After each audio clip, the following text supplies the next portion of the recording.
Yo, so you just bought yourself a set of gymnastic rings.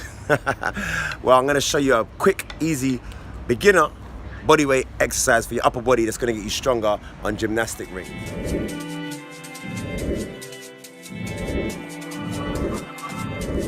Got the cops walking right behind me right now. Just be quiet for a second.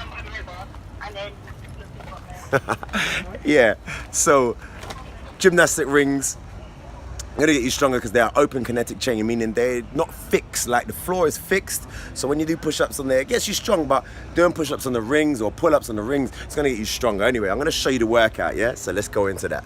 So before we start, I'm just gonna tell you that this is going to get you stronger. It's not going to necessarily help you burn fat. If you wanna burn fat, click the link below. I've got a free fat loss guide, my 10 vegan fat loss secrets.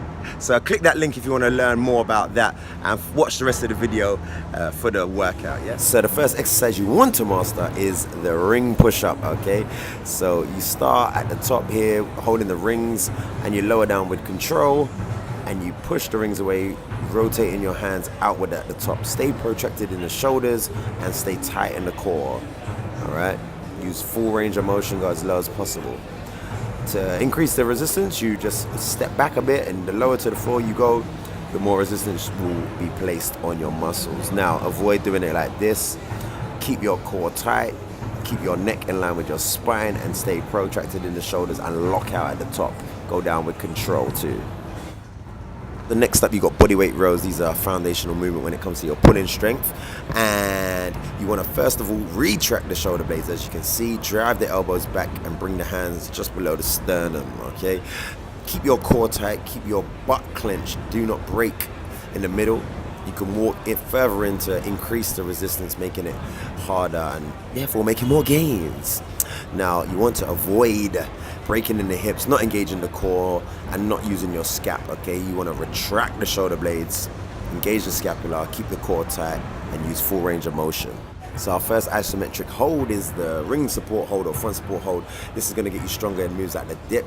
The main thing is to keep your shoulders depressed, meaning push your shoulders down, keep your core tight and your butt clenched. And yeah, you just want to try and build up a lot of time on the tension here. It's just a hold, isometric hold.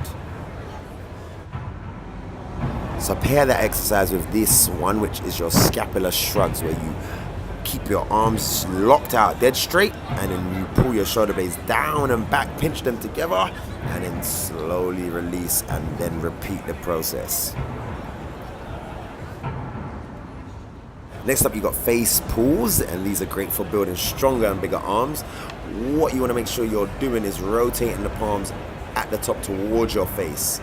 Just like the rows, you can increase the intensity by walking further in towards the rings. Keep your core tight and your butt clenched the whole time. Do not dip your chin on your chest. Keep your core tight. Use full range of motion. It's all about control, guys. Slowly lower with control. That will get the most gains. Now, next exercise that will go perfectly with that one is the tricep extension. This, you need to keep the elbows tight, meaning keeping them close together. Also, embrace the core, engage it. Make it harder by walking your feet further in, and if you want to make it easier, you walk a little bit further out, decreasing the resistance, okay? Keep that core tight, elbows in. Now, these exercises are basic, very beginner, so if you're a little bit stronger than that, if you can do maybe more than 5 reps of each of those exercises, then you want to move on to these exercises, yeah? Check it out. So here you have the ring pull-up, basic bodyweight exercise. First of all, you want to retract and depress your scapula. So that's just like what we did with the scap shrugs, but now we're going to bend at the elbows and pull ourselves up as high as we can, trying to get our chin at least as high as our hands, and hold slightly at the top for a second, and then slowly lower down. Last but not least, we got the ring dip. You start in that ring support hold at the top, rings turn out, slowly lower down to the floor, add a little pause, and then whoosh yourself back up to the top. Depressing your shoulders at the top. That is very important, that you depress your shoulders at the top. Keep your core engaged, rings turn out. Okay, this is what it looks like. If your shoulders elevate, you're gonna miss out on scapular strength. You're not using full range of motion, leaking energy from the legs. So keep everything tight, depress the shoulders, and turn the rings out at the top. You're gonna wanna do the push and the pull exercises back to back. So for example, you do the push-ups, till failure, and then you go straight into the rows, yeah, the bent over rows, the body weight rows. So you do them back to back, then you take about a minute or 2 minutes rest in between, and then you just repeat maybe 3 to 4, even 5 sets, yeah. Yo, that's it, man. So if I didn't cover anything and you have any questions, just comment below and I'll answer any questions that you might have. I wrote a long post about how to get stronger, whether it's gymnastics, whether it's bodyweight training in the gym. I wrote a long post on how to get stronger, so you can click that link below. Also the free fat loss guide as well as below if you want to grab that free fat loss guide, man. So, peace.